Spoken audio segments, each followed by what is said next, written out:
पाकिस्तानी असीम मुनीर को भारत के वकील की चुनौती। महाराष्ट्र में मीट बैन का विरोध करने वालों को दिया मुंहतोड़ जवाब। एसआईआर के मुद्दे पर सुप्रीम कोर्ट के वकील ये क्या बोल गए। प्रेमानंद महाराज के लिए चट्टान की तरह खड़े हो गए सुप्रीम कोर्ट के वकील। देश के हर चर्चित मुद्दे पर सुप्रीम कोर्ट के वकील एपी सिंह का सबसे धाकड़ इंटरव्यू सुनिए। नमस्कार, स्वागत है आप सभी का। आप देख रहे हैं एनएमएफ न्यूज, आपके साथ मैं हूं नम्रता चौधरी। और देखिए, हमारे देश में ऐसे कई मुद्दे चल रही हैं जिनका सीधा सरोकार हमसे है, आपसे है, यानी आम जनता से है, लेकिन सत्ता पक्ष विपक्ष अलग अलग तरीके से इसे भुनाने में जुटा है। और ये कौन कौन से मुद्दे हैं, कैसे आप पर असर डाल रही हैं, इनकी सच्चाई क्या है, आज यही समझने की कोशिश करेंगे। मेरे साथ सुप्रीम कोर्ट के वकील एपी सिंह जी मौजूद हैं। सर, स्वागत है आपका।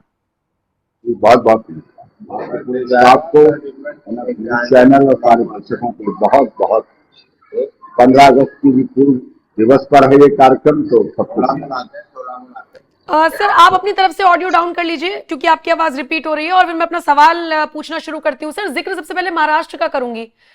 अभी जिस वक्त हम ये वीडियो रिकॉर्ड कर रहे हैं, स्वतंत्रता दिवस हम सब मनाएंगे, उसमें कुछ घंटे बाकी हैं, लेकिन एक फैसला आया, कुछ नगर निगमों ने यह फैसला लिया कि भाई मास्क की बिक्री पर रोक लगा दी जाए, बूचड़ खाने बंद रहे, बेसिकली जो नेशनल हॉलिडे है उस पर नॉनवेज ना बिके। अब ये फैसला तो नगर निगमों का है, वो भी सारी जगह का नहीं, कुछ कुछ इलाकों का, लेकिन इस पर वहां पर सियासी घमासान छिड़ा हुआ है। हालांकि देवेंद्र फडणवीस ने भी कह दिया कि भाई सरकार तो किसी को रोक नहीं रही है, लेकिन दूसरी तरफ आदित्य ठाकरे जैसे लोग बोल रहे हैं कि हम तो नवरात्रि में भी झींगा खाते हैं, हनन कैसे कर सकते हैं आप लोग हमारे अधिकारों का। आप कैसे देखते हैं इस फैसले को? कोई नवरात्रों में झींगा खाता है अलग चीज है, लेकिन विषय है 15 अगस्त 26 जनवरी, ये हमारे राष्ट्रीय त्योहार और राष्ट्र का गौरव है। अगर इसमें कई जगह स्कूल में बच्चे निकल रहे हैं, तिरंगा यात्रा निकल रही है, स्कूल की यात्रा निकल रही है, और मीट की दुकानें अगर बाधित कर रही हैं उसको बाहर टंगा हुआ बकरा कटा हुआ टंगा हुआ है, और छोटे छोटे बच्चे निकल रहे हैं जो शाकाहार से आते हैं, शाकाहारी परिवारों से आते हैं, तो फिर दुखद है। इसीलिए शायद राष्ट्रीय पर्व के त्योहारों की गरिमा बनाए रखने के लिए, इनका उत्साह का माहौल बना रहे, शायद नगर निगम का यही परिकल्पना रही। आपके पास 365 दिन में आप 2, 4, 6 दिन निकाल दें, 360 दिन आप कितने बड़े मांसाहारी हैं मैं भी जानना चाहता हूं। 360 दिन कितना आप चिकन, सिरी, खोपड़ी, मगज, जिबी, कलेजी, राम, टाम, चाम आप दांत खा लेते हैं और उनको अपने घर में रख लेते हैं। कितने बड़े आप मांसाहारी है ये तो बताएगा समय, लेकिन आप 5-3 दिन छोड़ दें, रहने दें, दुकानें बंद रहें, तो क्या आफत आ जाएगी। कोरोना काल में भी जिए हैं लोग, जिंदा रहे हैं, नहीं मिलता था तब भी जिंदा रहे हैं, ऐसा नहीं है।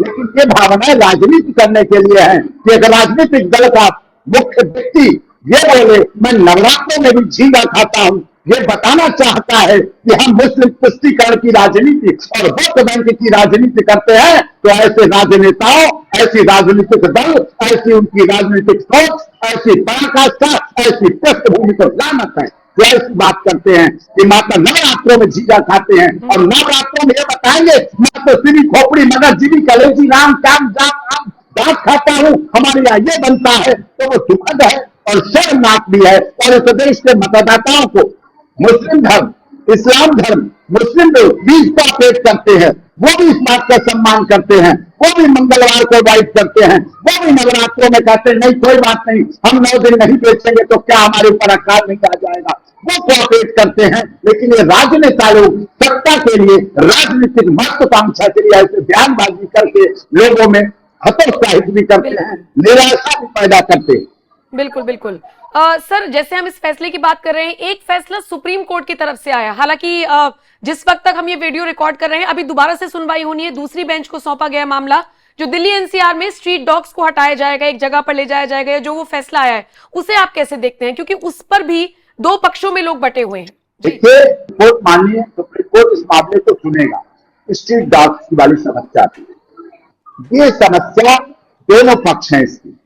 एक तरफ हम अगर स्ट्रीट डॉग को सुप्रीम कोर्ट के आदेश के अलग तरह से देखते हैं तो वो काल भैरव का रूप है, शनि देव का रूप है, नवरात्रों में पूजा की जाती है, काल भैरव के रूप में पूजा की जाती है। ठीक मानिए सर्वोच्च न्यायालय के पास, दिल्ली हाई कोर्ट के पास काल भैरव का मंदिर है, वहां उनकी पूजा की जाती है।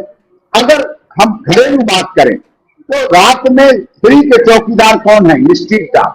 सही बात। फ्री के चौकीदार हैं, स्ट्रीट गार्ड हैं, आपके रखवाली करते हैं। भाग के चौकीदार आपका एक तरफ गली में होता है, अगर कोई दूसरा अनजाना व्यक्ति आता है, चाहे अपराधी हो चाहे नॉर्मल व्यक्ति हो, भौंक कर अपना आगाह करते हैं, जगाने का काम करते हैं, अलर्ट करने का काम करते हैं। दूसरी बात, जब अन्न बच रहा था, ऐसी दंत कथा है, जब अन्न बच रहा था भगवान के यहाँ सब कुछ बचता है, जैसा कहा गया बुद्धि, अन्न, विवेक, सुंदरता, सब कुछ, तो कुत्ते को दिया गया अन्न की आप लीजिए अन्न। उन्होंने कहा नहीं, मेरे हिस्से का सारा अन्न इंसान को दे दो, मानव को दे दो, वो हमें देगा। इसीलिए आपने देखा होगा जब कुत्ता बैठकर खाता, आप भोजन करते हैं तो कुत्ता आके बैठ जाता है, इंतजार करता है कि कब उसे डाल दें आप, कब उसे रोटी भेज दें, और वो खा लेता है। ये हुई चीजें मानवतावादी।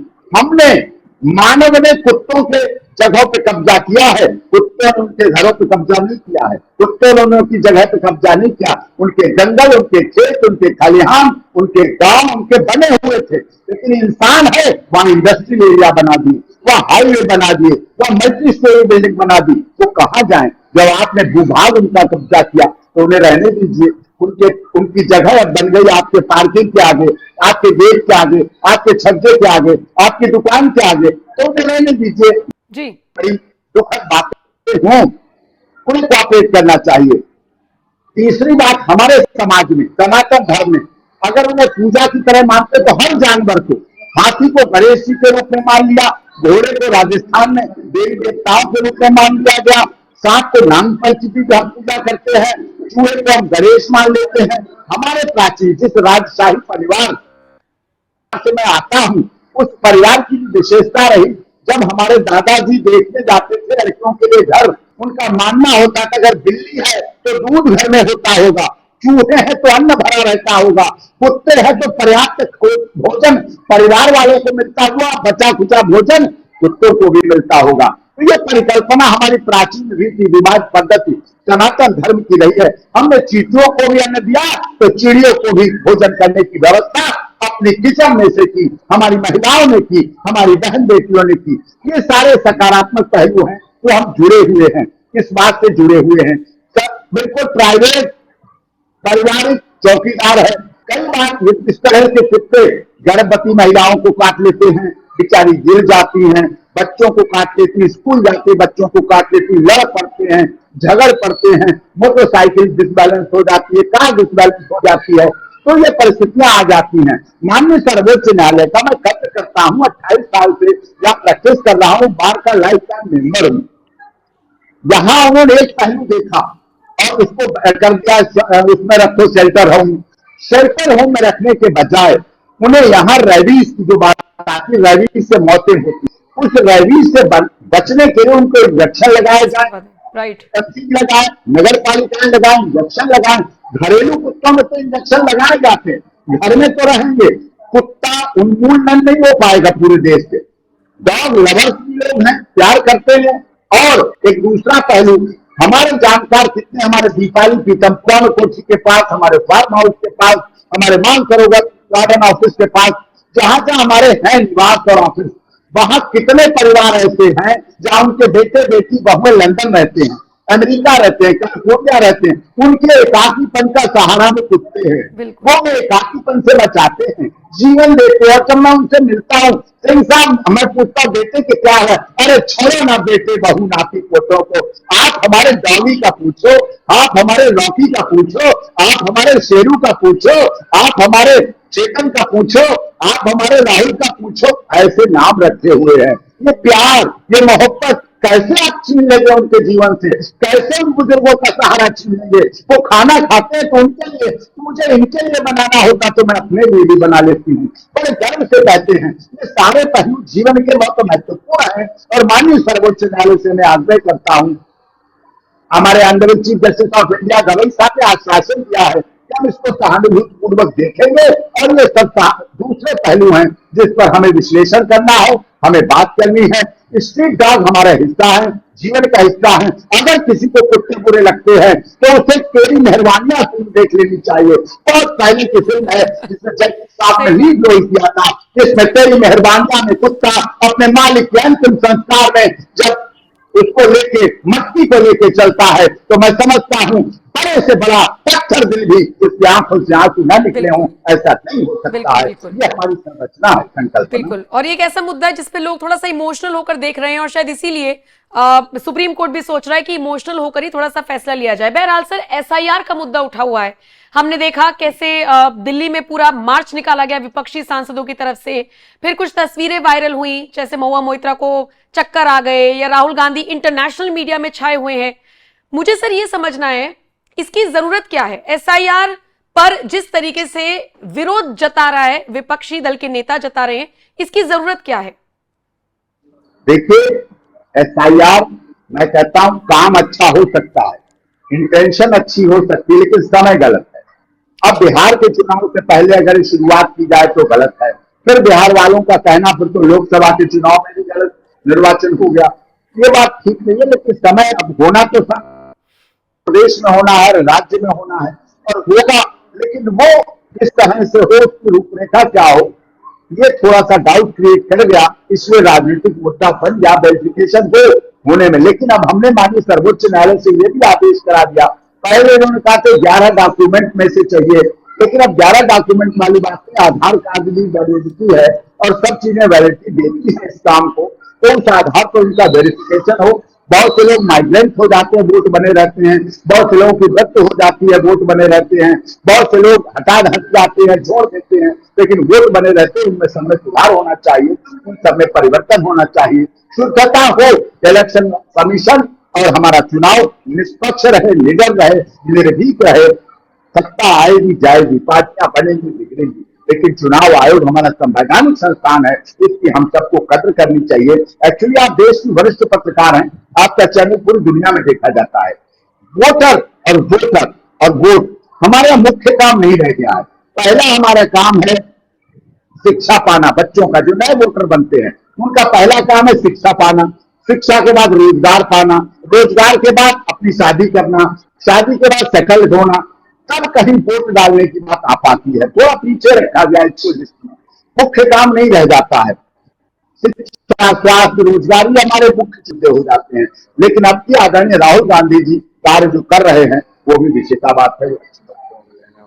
ठीक है, लेकिन सर सवाल तो ये भी उठता है ना कि चुनाव आयोग को बीजेपी के साथ मिला हुआ बता देना, ऐसे में चुनाव आयोग पर सवाल उठाना, वोट चोरी ये नारे लगाना, और फिर देश के प्रधानमंत्री नरेंद्र मोदी का एक बयान संसद से वायरल हो जाता है जिसमें वो कहते हैं कि कैसे नेहरू जी को 0 वोट मिले थे, उसके बावजूद सत्ता उनके हाथ में आ गई थी, तो वोट चोरी तो वहीं से शुरू हो गई थी। तो मतलब मुद्दा तो सारा राजनीतिक हो गया ना, और सही कह रहे हैं आप, मूल मुद्दे पीछे छूट गए। मूल मुद्दे पीछे छूट जाते, राजनीतिक मुद्दे हो जाते, ये होना चाहिए, भरोसा भी करना चाहिए और जांच भी होनी चाहिए, हमें दोनों को चीजों को निभाना चाहिए। ठीक है सर, ये बताइए, एक तस्वीर वायरल होती है प्रियंका गांधी की और कांग्रेस के कुछ नेताओं की इसी मार्च के दौरान की, जिसमें मिंटा देवी की फोटो लगी हुई थी। वो मिंटा देवी बाद में आगे आ गई कि वो कौन होते हैं। इसी तरीके से हमने देखा है कि गाजा का दर्द छलकता है कांग्रेसियों की तरफ से, लेकिन बांग्लादेश में हिंदू मारे जाते हैं तो कोई नहीं बोलता है। सर इसे लेकर आप क्या सोचते हैं? ये सब चीजें बहुत महत्वपूर्ण है, बहुत चीजें हैं, बहुत राजनीतिक चीजें हैं, हो जाती हैं, लेकिन इसमें हमें गंभीरता से काम करना चाहिए। राष्ट्रीय अंतर्राष्ट्रीय मुद्दों को इस राष्ट्रीय राजनीति से अलग हटा के करना है। हमारी राष्ट्रीय छवि अलग है, हमारे देश में सत्ता आती है जाती है, प्रधानमंत्री बनते हैं करते हैं, लेकिन भारत एक राष्ट्र है, गौरवपूर्ण राष्ट्र है और उसकी हमें गरिमा को पूरी दुनिया में बना के रखना है। इसके लिए बहुत लोगों ने अपनी आजादी पाने के लिए, चाहे नेताजी सुभाष चंद्र बोस, राम प्रसाद सिंह, शहीद अशफाक उल्लाह खां रहे, ये भी रहे कि हमारा देश सीता, सावित्री, गांधी, बाला, रजिया, सुल्ताना, पद्मावत, आदा रानी, झांसी, रानी लक्ष्मीबाई का देश रहा है। हमें इसकी महानता को देखना है, समझना। चलिए ठीक है, ये बताइए सर, प्रेमानंद महाराज और अनिरुद्धाचार्य महाराज के बयानों को जिस तरीके से कुछ लोगों ने हाईलाइट किया, वीडियो बनाए, उनके बॉयकॉट की मांग की, मैंने आपके 1-2 बयान सुने और वो जबरदस्त तरीके से वायरल भी हुए। हमारे दर्शकों को आप क्या कहेंगे? उनके बयान से आप सहमत हैं? ये जो वेस्टर्न कल्चर, वोकिज्म हम लोगों पर हावी हो रहा है, जरूरत क्या है? स्वामी प्रेमानंद जी के लिए मैं हिमालय की चट्टान की तरह उनके सामने खड़ा हूं, उनके संरक्षण, उनको लीगली उपकरण के हर काम के लिए। स्वामी प्रेमानंद जी ने कुछ भी नहीं गलत कहा। वो सनातन धर्म के रक्षक हैं, संरक्षक हैं, उनकी जिम्मेदारी है। उनके खुद के बच्चे नहीं हैं, लेकिन वो करोड़ों पिताओं के संरक्षक हैं, करोड़ों बच्चों के संरक्षक हैं, करोड़ों बेटी बेटियां उनके हैं। उनके लिए उन्हें सही दिशा भी बतानी पड़ेगी, सही समझ भी पैदा करनी पड़ेगी, उनको सही नेतृत्व भी देना पड़ेगा। सनातन धर्म की रीति रिवाज परंपरा को आगे बढ़ाने के लिए जो कार्य स्वामी प्रेमानंद जी महाराज कर रहे हैं, हम उनके लिए बिल्कुल समर्पित हैं। कुछ लोग उन्हें धमकियां दे रहे हैं, भूल जाए वो लोग, ये सनातन धर्म का देश है, ये सनातन का देश है। इसमें ऐसे महापुरुषों, ऐसे गुरुजनों का बहुत महत्व है, क्योंकि कहा गया है गुरु विष्णु गुरु देवो महेश्वर, गुरु ब्रह्मा है, विष्णु है, शंकर है, सब चीज गुरु है। और गुरु की बात पर, गुरु के लिए जब भी जरूरत पड़े, प्रत्येक व्यक्ति को समर्पित रहना चाहिए, उसके लिए कार्य करना चाहिए, उनके लिए निस्वार्थ भाव से, निडर निष्पक्ष रूप से काम करना चाहिए, गुरुदेव के लिए कार्य करना चाहिए, क्योंकि गुरुदेव का पूरा जीवन सनातन धर्म की रक्षा के लिए है। और उन्होंने कुछ भी गलत नहीं कहा। आज ऐसा जो हो रहा है, आज समाज में जो चल रहा है, आज उनके करोड़ों फॉलोअर्स पूछते हैं उनकी बेटी के साथ ऐसा हुआ, बेटे के साथ ऐसा हुआ, उनकी बेटी ऐसा कर रही है, बेटा ऐसा कर रहा है, इसलिए वो बहुत की आवश्यकता है, क्योंकि बेटा बेटी एक समान कहता है हमारा संविधान। हमें अपने बेटों को भी समझाना है, बेटियों को भी समझाना है, हमें अपने घर को स्वर्ग से सुंदर बनाना है। इसके लिए हमें परिवार के लिए काम करना पड़ेगा। अभी तक हम ब्रांडेड घड़ी, ब्रांडेड कपड़े, ब्रांडेड गाड़ी, बड़ी गाड़ी, बड़ी फ्लैट, बड़ी कोठी,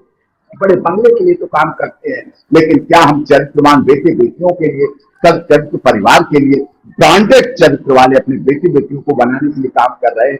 सर आप बात कर रहे हैं ब्रांडेड बनाने की, लेकिन बेटे बेटियां किसी और ही तरफ आगे बढ़ रहे हैं। लिव इन की मैं बात कर रही हूँ, लड़ाई लड़ने को तैयार है, मीडिया के सामने आकर चिल्ला रहे हैं। मैंने बहुत सारे वीडियोस देखे कि क्या दिक्कत है लिव इन में रहने में।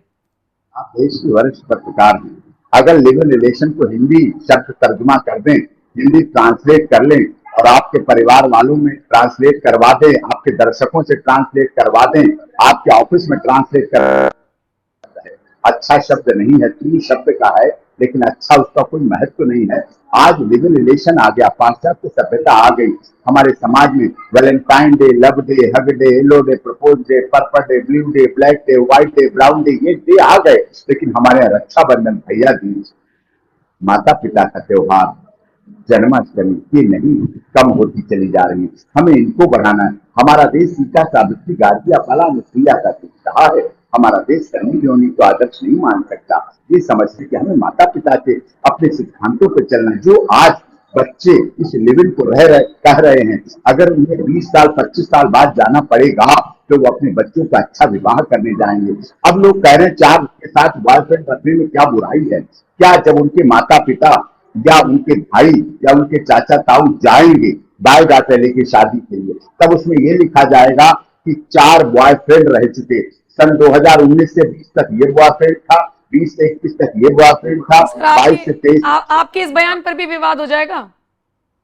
विवाद से कभी ये किसी सच्चाई का साथ देता है, सच पे रहता है। क्या कोई माता पिता ये चाहता है कि जब वो अपने बेटी या बेटे का बायोडाटा लेके जाए तो एक लिस्ट भी साथ में लेके जाए? हमारा इस समय से इस समय तक बेटे का गर्लफ्रेंड रही, हमारे इस समय से इस समय तक बेटी के बॉयफ्रेंड रहे। क्या कोई चाहता है? मैं समझ लूंगा इस देश में जब टिकनी पहन के शादियां होने लगेंगी, तब मैं समझूंगा मेरा समाज पूरी तरह से मर चुका है, मेरा समाज वक्त में जा चुका है।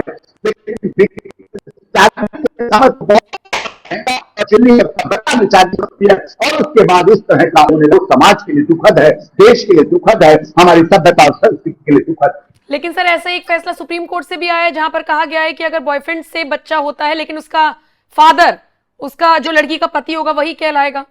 अब इस पर भी बहुत कंट्रोवर्सी हो रही है। क्या शादी के समय बच्चे भी गोद में जाया करेंगे, भावरों के संग वो भी बैठा करेंगे?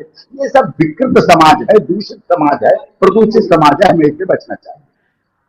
ठीक है सर, एक बहुत गंभीर टॉपिक है सर, मैं चाहूंगी आप उस पर थोड़ा सा प्रकाश डालें। सर फतेहपुर से एक खबर सामने आई, खबर क्या, तस्वीरें देखी हमने, कुछ हिंदूवादी संगठन घुस गए, कहा कि ये तो मंदिर है, था वो मकबरा, और कहा कि इसकी जांच होनी चाहिए। सर जो ऐसी तस्वीरें सामने आती हैं उसे तो किसी ने कहा कि ये बाबरी को दोहराया जा रहा है और इस तरीके की बातें हुई। आप उसे किस तरह से देखते हैं कि हिंदूवादी संगठनों को ये लाइसेंस किसने दिया कि वो ऐसे घुस जाएं? और अगर घुस भी गए तो अब आगे क्या?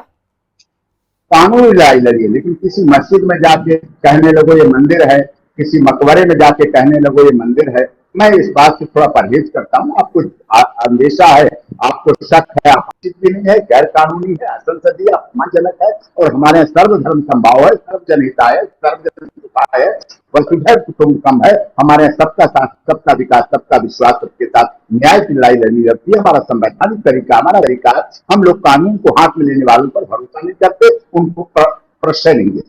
ठीक है सर, एक आखिरी सवाल सर पूछूंगी। जिन सीमा हैदर का केस आपने लड़ा, अब तो हैदर कहना गलत होगा, जिन सीमा सचिन का केस आपने लड़ा जो पाकिस्तान से आई थी, वही पाकिस्तान धमकी दे रहा है, गीदड़ भभकी दे रहा है, अमेरिका की धरती से कह रहा है परमाणु बम छोड़ देंगे, आधी दुनिया खत्म हो जाएगी, और पता नहीं क्या क्या आसिम मुनीर बोल रहा है। क्या जवाब देंगे पाकिस्तान को? कौन दे पाकिस्तान धमकी देना? पाकिस्तान का आसिफ मुनीर जो जाके वहां हमारे अमेरिका वाले लोग, अमेरिका में लोग हमारे, वोटर हमारे, काम करने वाले हमारे, वर्कर हमारे, धन हमारा, तन हमारा, मन हमारा, लोग हमारे, अमेरिका में जाके हमारे राष्ट्रपति के यहाँ जाके जूठन खाता है, जाके पाकिस्तानी आसिफ मुनीर, जो बचा हुआ खाना रह जाता है उसको उसे दे दिया जाता है, कहता बस कुछ भी दे दो मैं जूठन, लेकिन डाइनिंग टेबल पर हमारी फोटो खिंचवा दो राष्ट्रपति के साथ। बिल्कुल बिल्कुल ठीक है सर, ये तमाम मुद्दे थे जिनका सरोकार आम जनता से था, और जनता को इन मुद्दों के बारे में और विस्तार से पता होना चाहिए था। बहुत बहुत शुक्रिया, आप मेरे साथ जुड़े, अपना वक्त दिया। बाकी आप इस इंटरव्यू को किस तरह से देखते हैं और एपी सिंह की बातों से आप कितना इत्तेफाक रखते हैं, कमेंट सेक्शन में आप अपनी राय हमें जरूर दीजिएगा, और बाकी खबरों के लिए बने रहिए एनएमएफ न्यूज के साथ।